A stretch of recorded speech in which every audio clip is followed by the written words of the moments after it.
పొరుగు దేశం గలీజ్ పాలిటిక్స్ ఇప్పుడు భారత్కు కంటి మీద కునుకు లేకుండా చేస్తోంది. 2 రోజుల్లో ఎన్నికలు పెట్టుకొని బంగ్లాదేశ్ తాత్కాలిక ప్రభుత్వ అధినేత మొహమ్మద్ యూనస్ వేస్తున్న అడుగులు పలు సందేహాలకు తావిస్తోంది. ఎన్నికలను పర్యవేక్షించడం మానేసి అమెరికాతో సీక్రెట్ డీల్స్కు యూనస్ తెరలేపుతున్నాడు.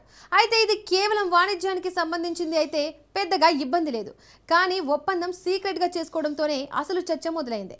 సెయింట్ మార్టిన్స్ ద్వీవిని అమెరికాకు ఇచ్చి భారత్ను టెన్షన్ పెట్టేందుకు యూనస్ యత్నిస్తున్నాడు. అసలు సెయింట్ మార్టిన్తో భారత్కు సమస్య ఏంటి? బంగ్లాదేశ్ను అడ్డు పెట్టుకొని భారత్ను చుట్టుముట్టాలని అమెరికా ప్లాన్ వేస్తోందా? అసలు సీక్రెట్ డీల్లో ఏముంది? What's the story?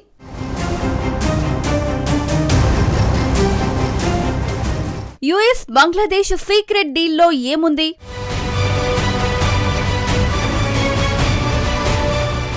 Saint Martin America సొంతమవుతుందా?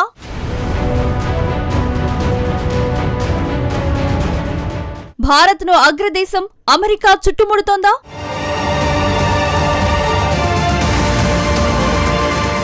మరో 4 రోజుల్లో బంగ్లాదేశ్లో సార్వత్రిక ఎన్నికలు జరగనున్నాయి. 2024 సంక్షోభం తర్వాత ఆ దేశంలో జరుగుతున్న తొలి ఎన్నికలు ఇవే. ఇలాంటి సమయంలో ప్రధాని లేదా అధ్యక్షుడి ముఖ్య విధి ఏమిటి? ఎన్నికలను పారదర్శకంగా నిర్వహించడమే. ఆ తర్వాత కొత్తగా ఎన్నికైన ప్రభుత్వానికి అధికారాన్ని అప్పగించాలి. కానీ బంగ్లాదేశ్ తాత్కాలిక ప్రభుత్వాధినేత మొహమ్మద్ యూనిస్ మాత్రం అందుకు విరుద్ధం. ఎన్నికల పర్యవేక్షణను గాలికొదిలేశాడు. విశ్రాంతి తీసుకోకుండా భారీ ఒప్పందాలకు తెరలేపుతున్నాడు. ప్రస్తుతం అమెరికాతో వాణిజ్య ఒప్పందం కుదుర్చుకోవడంలో యూనిస్ బిజీగా ఉన్నాడు. పైగా ఈ ఒప్పందంపై ఇప్పుడు అనుమానపు మేఘాలు కమ్ముకున్నాయి. విశ్వసనీయ సమాచారం మేరకు ఇప్పటికే అమెరికాతో ఒప్పందం పత్రాలపై బంగ్లాదేశ్ వాణిజ్య కార్యదర్శి సంతకాలు చేసేశారు. వచ్చే వారం ఒక ప్రతినిధి బృందం ఈ పత్రాన్ని అమెరికాకు తీసుకెళ్తుంది. ఫిబ్రవరి 9న ఆ పత్రంపై అమెరికా వాణిజ్య రాయబారి సంతకం చేయనున్నట్లు తెలుస్తుంది. సింపుల్ గా చెప్పాలంటే ఎన్నికలకు 2 రోజుల ముందు మహ్మద్ యూనిస్ ఒప్పందాన్ని కుదుర్చుకోనున్నాడు. కొత్త ప్రభుత్వం ఏర్పడడానికి 2 రోజుల ముందు ప్రతిష్టాత్మక ఒప్పందం చేసుకోవడం విచిత్రంగా ఉంది. ఇది వినడానికి కూడా విడ్డూరంగా ఉంది. ఈ ఒప్పందం గురించి ఎలాంటి వివరాలు లేవు, ఎలాంటి ప్రకటనలు చేయలేదు. ఒప్పందం గురించి బహిరంగంగా ఇరు దేశాలు విడుదల చేయలేదు, పార్లమెంట్లలోనూ ప్రవేశపెట్టలేదు.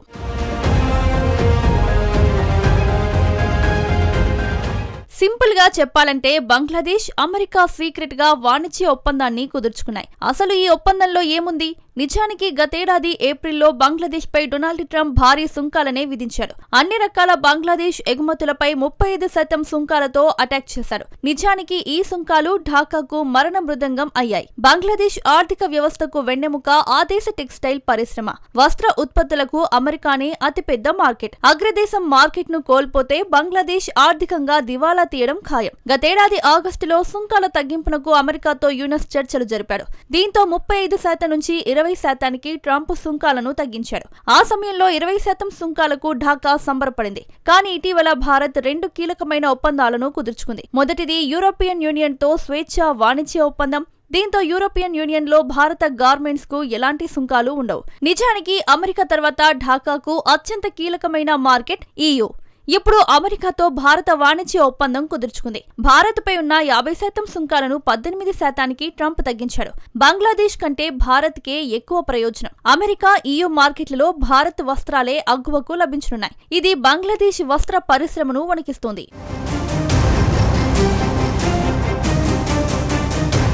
ఇప్పుడు ఢాకా స్పందించకపోతే తను స్వేచ్ఛగా విక్రయించే మార్కెట్లలో భారత్ కు పాతుకుపోతుంది. ఒక్కసారి అవకాశం కోల్పోతే మళ్లీ మార్కెట్లలో తిరిగి పాగా వేయడం కష్టమని బంగ్లాదేశ్ కు బాగా తెలుసు. అందుకే అమెరికాతో వాణిజ్య ఒప్పందం కోసం ఢాకా పరుగులు పెడుతుంది. ప్రస్తుతం 20% ఉన్న సుంకాలను 15%కి తగ్గించుకోవాలని బంగ్లాదేశ్ కోరుకుంటుంది. ఒకవేళ అమెరికా అందుకు అంగీకరిస్తే మాత్రం అది ఢాకాకు గ్రేట్ న్యూస్ అవుతుంది. అయితే సుంకాల తగ్గింపునకు రిటర్న్ గా అమెరికాకు ఢాకా ఏం ఆఫర్ ఇస్తుంది? అమెరికాకు ఇవ్వడానికి బంగ్లాదేశ్ వద్ద ఏముంది? దీని గురించి ఢాకా నుంచి ఎలాంటి స్పందన లేదు.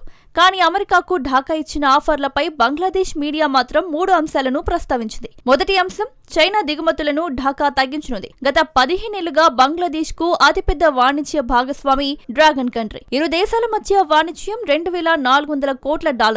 ఇందులో అత్యధికంగా బంగ్లాదేశ్ కు చైనా చేసే ఎగుమతుల విలువ $1,800 కోట్ల.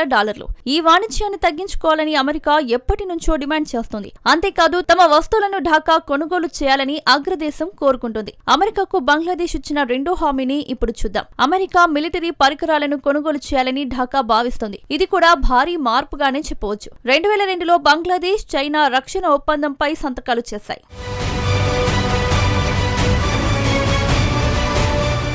అప్పటి నుంచి బంగ్లాదేశ్ కు అవసరమైన ఆయుధాల్లో 72% చైనా సరఫరా చేస్తుంది. మిగిలిన 28% ఆయుధాలను రష్యా, తుర్కీ నుంచి బంగ్లాదేశ్ కొనుగోలు చేస్తుంది. ఇప్పుడు అమెరికా కూడా తమ ఆయుధాలను విక్రయించాలని కోరుకుంటుంది. ఢాకా మూడో హామీ అమెరికా వస్తువులకు సుంకాలు లేకుండా బంగ్లాదేశ్ లోకి దిగుమతి చేసుకోవడం. అంతేకాదు అమెరికా స్టాండర్డ్స్ సర్టిఫికేట్స్ కు కూడా ఢాకా ఆమోదం తెలిపింది. ప్రాథమికంగా చెప్పాలంటే అమెరికా ముందు బంగ్లాదేశ్ పూర్తిగా లొంగిపోయింది. బంగ్లాదేశ్ వాణిజ్య సమీకరణలను అమెరికా షేక్ చేస్తుంది. అమెరికా వస్తువుల ప్రవాహానికి మార్గం సుగమం చేసుకుంది. అయితే దీని ప్రభావం ఎలా ఉంటుంది? అసలు వాణిజ్య ఒప్పందం పూర్తయిందా లేదా అన్నది మాత్రం ప్రస్తుతానికి అధికారికంగా ఎలాంటి ప్రకటనలు, నిర్ధారణలు లేవు. ప్రస్తుతానికి బంగ్లాదేశ్ మీడియా ఊహాజనిత నివేదికలు మాత్రమే ఇవి. ఒకవేళ ఈ డీల్ నిజమే అయితే మాత్రం భారత్ కు దారుణమైన సవాళ్లు తప్పవు. ఒకసారి ఆలోచించండి. ఇప్పుడు బంగ్లాదేశ్ మార్కెట్ ను మాత్రమే అమెరికా కోరి ఉండొచ్చు. కానీ రేపు బంగ్లాదేశ్ లో మిలిటరీ బేస్ కు అమెరికా ఒత్తిడి చేసే ఛాన్స్ ఉంది. నిజానికి ఇదేమీ కొత్త విషయం కాదు. గతంలోనే ఈ విషయాన్ని బంగ్లాదేశ్ మాజీ ప్రధాని షేక్ హసీనా ప్రస్తావించారు. బంగాళాఖాతంలోని ఓ దీవిని అమెరికా కోరుకుందని ఆమె వెల్లడించారు. ఆ దీవి పేరు సెయింట్ మార్టిన్స్.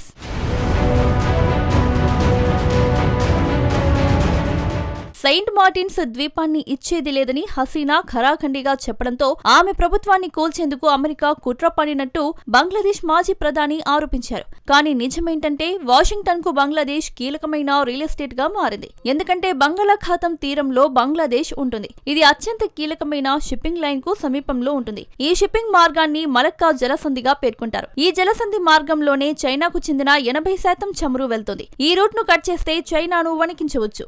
ఆ ప్రయోజనం ఒక్కటే కాదు, ఢాకాలో అమెరికా పాగా వేస్తే భారత్ ను నిత్యం ఇబ్బందులకు గురి చేయవచ్చు. ఎందుకంటే భారత్ ను ఇబ్బంది పెట్టే ప్రాంతంలో బంగ్లాదేశ్ ఉంది. ఈశాన్యంలోనూ వాయవ్యంలోనూ ఇప్పటికే శత్రువులతో భారత్ సమస్యలను ఎదుర్కొంటుంది. ఒకవేళ బంగ్లాదేశ్ లో అమెరికా పాగా వేస్తే భారత్ ఆందోళన చెందాల్సిన మరో ప్రాంతం ఇదే అవుతుంది. నిజానికి ప్రస్తుతం అమెరికా కంటే బంగ్లాదేశ్ కు అసలు సమస్య ఎన్నికలే. ప్రస్తుతం బంగ్లాదేశ్ లో పరిణామాలు ఏమాత్రం సాఫీగా సాగడం లేదు. తాజాగా ఢాకాలో వందల కొద్ది ఆందోళనకారులు నిరసనకు దిగారు.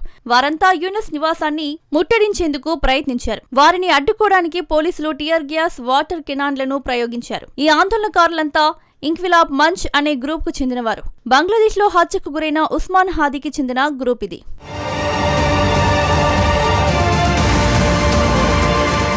తీవ్రవాద భావాలున్న విద్యార్థి సంఘం నాయకుడు ఉస్మాన్ హాదీ. గతేడాది అతడు హత్యకు గురయ్యాడు. ప్రస్తుతం జరుగుతున్న ఆందోళనలు ఢాకాను టెన్షన్ పెడుతున్నాయి. ఒకవేళ ఈ ఆందోళనలు కొనసాగితే ఎన్నికలు నిలిచిపోయే అవకాశం ఉంది. బహుశా ఎన్నికలు జరిగినా హింస చోటు చేసుకోవచ్చు. లేదంటే భారీగా ఎన్నికల్లో రిగ్గింగ్ జరగవచ్చు. అదే జరిగితే అమెరికాతో కుదుర్చుకున్న రహస్య ఒప్పందం ప్రజల దృష్టిని ఆకర్షించకుండా మరుగున పడుతుంది. ఇదే భారత్ కు తలనొప్పిగా మారనుంది.